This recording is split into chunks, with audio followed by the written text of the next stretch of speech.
Hey friends, welcome back to the movie story. Today's recap is about a deadly online ritual, the infamous elevator game. Legend says if you press the right sequence of buttons, you'll meet a ghost woman who drags you into a blood-red world, and almost no one comes back alive. Spoilers ahead, so let's dive in. The film begins with a young woman named Becky who enters an elevator, her phone recording as she prepares to attempt a perilous online ritual called the elevator game. As the legend goes, if one presses the elevator buttons in a specific order, something horrifying occurs. Upon reaching the 5th floor, a ghostly woman is said to materialize. The instructions are straightforward but unforgiving. One must keep their eyes and mouth closed until the doors have fully shut. If you risk even a momentary glance at her, she will attack, and you will not survive. After the doors close, the next step is to press the button for the 1st floor. However, instead of descending, the elevator is said to ascend to the 10th floor, revealing an entrance to a blood-red dimension. Becky, documenting the entire process on her phone, follows the instructions precisely. She pushes the buttons, arrives at the 5th floor, and tightly shuts her eyes. She battles her own curiosity, but it ultimately overpowers her. Just as the doors are about to close, she takes a peek. She then quickly presses the 1st floor button. The elevator shudders and instead of going down, begins to climb. Becky's heart pounds. Perhaps the legend was true after all. But then the lift starts to malfunction, shaking violently and moving erratically between floors before coming to a stop at the 10th. The doors open, and a tide of dark, oppressive energy pours in. Becky is frozen in fear. She is no longer by herself. A figure materializes behind her. A ghostly voice whispers, "Where are you going?" And in the following instant, the ghost takes her life. Several months elapse after Becky's vanishing. We are then introduced to a group of 5 friends who have recently graduated from high school: Maddie, Chris, Izzy, Chloe, and Kevin. They operate a small horror-themed channel together. What began as an enjoyable pastime in school has gradually become a legitimate source of income, assisting them with their steep college expenses. Kevin, serving as the team's director and manager, was in charge of everything from scheduling to dealing with sponsors. Recently, however, their sponsors were displeased. During their last video, the product placement was almost invisible. Livid, they insisted on a reshoot, this time with the demand that the product be featured prominently. Kevin assured them the issue would be resolved in their next video, which meant the group had to hastily produce another episode. To alleviate some of the pressure, Kevin brought on a new member, Ryan, a dedicated fan who was ecstatic to join them as an unpaid intern. Not everyone was happy with this. Chloe, the group's researcher, disliked being rushed and contended that without adequate time to research in archives for authentic material, their content's credibility would suffer. But Kevin was insistent, needing a fast and inexpensive concept. That's when Ryan chimed in, suggesting the elevator game. It was simple, required a low budget, was easy to film, and, as he noted, it even had a local tie-in, a girl named Becky, who disappeared right in this neighborhood. Chris was not impressed, finding the idea dull, just 20 minutes of footage inside a metal box. But with no other viable options, Kevin made the decision to proceed. Chloe, still uncertain, gave Ryan a brief tour of their studio and the rooftop wellness area, even giving him her number in case he needed any assistance. Soon, the team was prepared. With their cameras and gear packed, they went directly to the apartment building from which Becky had vanished. To satisfy their sponsors, Kevin wanted the entire crew to wear branded t-shirts for the shoot. The group immediately rejected the idea, with the exception of Izzy, who agreed to wear one. It was a Saturday, and the office building was mostly empty, providing the perfect opportunity for the group to slip inside unnoticed. Ryan assisted Izzy with mounting a camera inside the elevator. Once it was secure, Izzy connected all the cameras to her tablet, which provided a live feed of the events inside. During the setup, Chloe casually mentioned to Ryan that she was a huge history enthusiast, which is why she enjoyed the research aspect of their work. Finally, everything was set. Chris, Maddie, and Chloe entered the elevator. Chris immediately adopted his on-screen persona, engaging in his typical exaggerated acting as Maddie laid out the rules of the game. The sequence was straightforward but unsettling. Press the buttons for floors 4, 2, 6, 2, 10, 5, and finally 1. Upon reaching the 5th floor, everyone had to shut their eyes and keep them shut until the doors closed automatically. Violating this rule meant the ghost woman would kill you. At that moment, Izzy appeared on the live stream to do the product promotion. Chris, partly in jest, pointed to her chest and recited the sponsor's slogan, "Taste the health." While everyone found this rather tasteless, the filming continued. The three inside the elevator treated the entire ritual as a joke, pressing the buttons for the 4th and then the 2nd floor. Chloe used the opportunity to recount the story of Becky, the girl who had disappeared while playing the very same game. Meanwhile, Izzy, Ryan, and Kevin watched from the tablet, but the feed suddenly started to experience interference, with static flashing across the screen. Inside the elevator, as they reached the 6th floor, the lights began to flicker erratically. Maddie panicked, his courage failing him, and he wanted to stop immediately, but Chris and Chloe convinced him to see it through. The group then arrived at the 10th floor.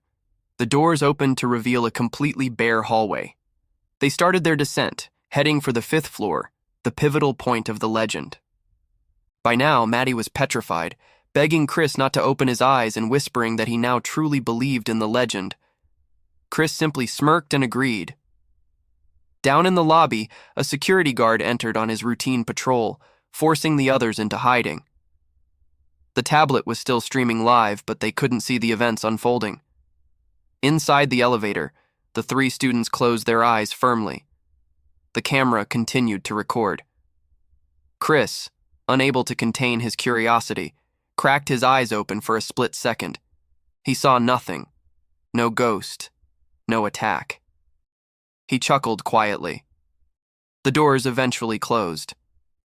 Shaking, Chloe and Maddie opened their eyes and breathed a sigh of relief. Chris, still smiling, pressed the button for the 1st floor.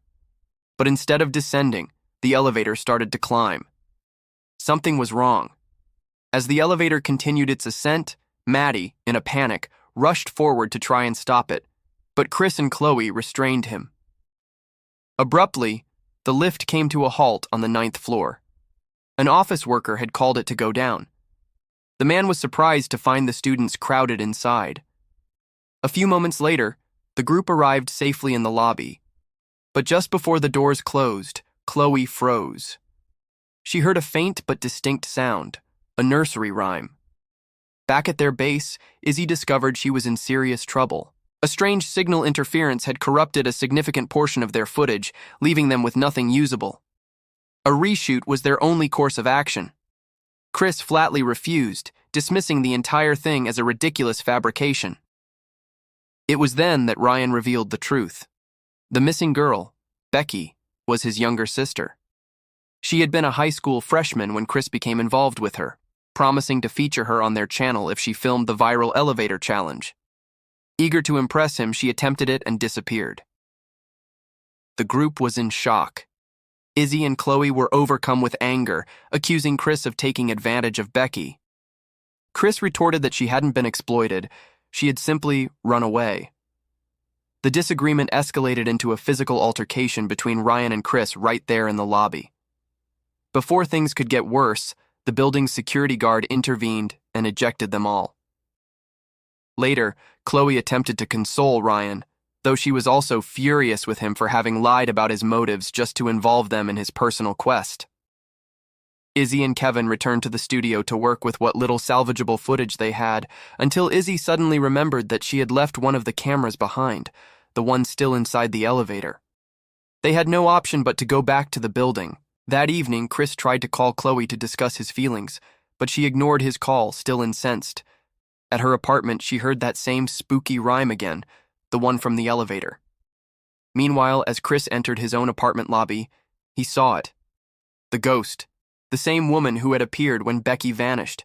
She lunged at him, immobilizing him on the spot. His body went rigid, catatonic. Moments later, she ended his life. Across town, Maddie sat by himself at a bus stop, waiting for a bus that seemed to be delayed. Ryan struggled with his next move. Fear urged him to abandon his quest, but his heart reminded him that his sister was still missing. With renewed determination, he re-entered the elevator and pressed the buttons in the correct sequence. After the 5th floor, the lift did not go down. Instead, it ascended, finally stopping at the 10th floor. When the doors opened, Ryan stepped out into a world bathed in a faint red light. It resembled his own world, yet something was profoundly different. Then he saw her. The ghost was waiting outside, observing him. In a flash, she lunged, forcing Ryan to retreat back into the elevator and slam the door, narrowly evading her attack. Back in the normal world, Izzy and Kevin had recovered the forgotten camera, but instead of leaving, Izzy proposed they try the game themselves just for fun. Kevin was hesitant, but eventually agreed. When they reached the 5th floor, they did not close their eyes. Izzy laughed, mocking the legend, but her smile vanished as the ghost materialized behind Kevin. In a single, swift movement, its hand shot through his mouth, sending a spray of blood onto Izzy. Before she could even react, the ghost turned its attention to her as well. The camera recorded the entire gruesome event. A few moments later, the elevator transported their blood-soaked recording up to the 10th floor, where Ryan was waiting. He rushed inside to find Izzy's camera replaying the horror of their deaths, but their bodies were gone. Meanwhile, Chloe was immersed in her research. The more she read, the more apparent it became that Becky was not the sole victim. Numerous other girls had disappeared after participating in the same horrifying game. Not long after, Chloe received a frantic call from Ryan. Panicked and breathless, he recounted everything he had witnessed. She told him to meet her at the wellness center located inside the office building. At the same time, Matty was facing his own troubles. Tormented by the ghost, he fled through the streets in abject terror. In his desperation, he called Chloe, who instructed him to join them at the office. On his way, Matty dashed into a restaurant and began grabbing random items: salt, a lamp, anything he thought might be useful. He intended to draw a protective circle, something he recalled from a horror show, though deep down he knew it was pure speculation. The ghost continued to stalk him, pushing him ever closer to the brink. At the wellness center, Ryan confessed the whole truth to Chloe. He told her about the game, what he had seen in the red world, and then gave her Izzy's camera. Watching the recording left Chloe deeply shaken. She immediately suggested they contact the police, until she noticed the strange circle Matty had drawn on the floor. Matty then stumbled in, trembling, and described his own encounters with the ghost. But Chloe remained skeptical. Viewing the whole thing as nothing more than an internet hoax, she shared what her research had revealed. The game's origins traced back a decade to a group of sorority sisters. Intoxicated and reckless, they had shoved their friend Alice into an elevator shaft as a prank. But they had forgotten about her. Over the weekend, the elevator had malfunctioned, and Alice had fallen to her death. Ryan and Matty insisted they needed a solution, not the authorities. It was then that Chloe froze. The faint humming she had been hearing intermittently started again, a nursery rhyme about an elevator. Concealed within the rhyme was a message, a rule none of them had been aware of. When someone opens the door, you must close it. Only then can the ghost be banished. At that moment, the ghost appeared inside the studio, paralyzing Chloe with terror. Everyone scrambled into the circle, their only hope for protection. Matty was certain the ghost could not cross it, but he was gravely mistaken. She stepped right through it, seized him, and tore him to pieces. Ryan acted instantly, grabbing Chloe's hand and running straight for the office building. When the security guard attempted to block their entry to the elevator, Chloe sprayed him with mace, and they rushed inside. She quickly began the ritual. The elevator ascended past the 5th floor and carried them to the 10th. This time, Chloe also witnessed the eerie red world. Ryan tried to slip out, desperate to find his sister, but Chloe pulled him back. Together, they slammed the door shut, and the elevator began its descent. But the journey down was not smooth. The elevator stopped again at the 5th floor. With their hearts racing, both of them closed their eyes, preparing for the ghost's attack. Then came the chilling voice. "Where do you think you're going?" Chloe couldn't stop herself. She cracked one eye open, and the ghost attacked. Ryan tried to hold out, but he too eventually opened his eyes. Blood splattered across the elevator as the ghost consumed him. Months later, another girl entered the same elevator, filming herself for an Instagram reel. She mentioned how Chloe and her friends had all disappeared after playing the game, and with that, the curse continued, claiming one victim after another. The film concludes with a warning. Don't follow every internet trend. Some games are not meant to be played, and some clicks are simply not worth your life. If you found this recap enjoyable, hit the like button, subscribe for more horror stories, and I'll see you in the next one.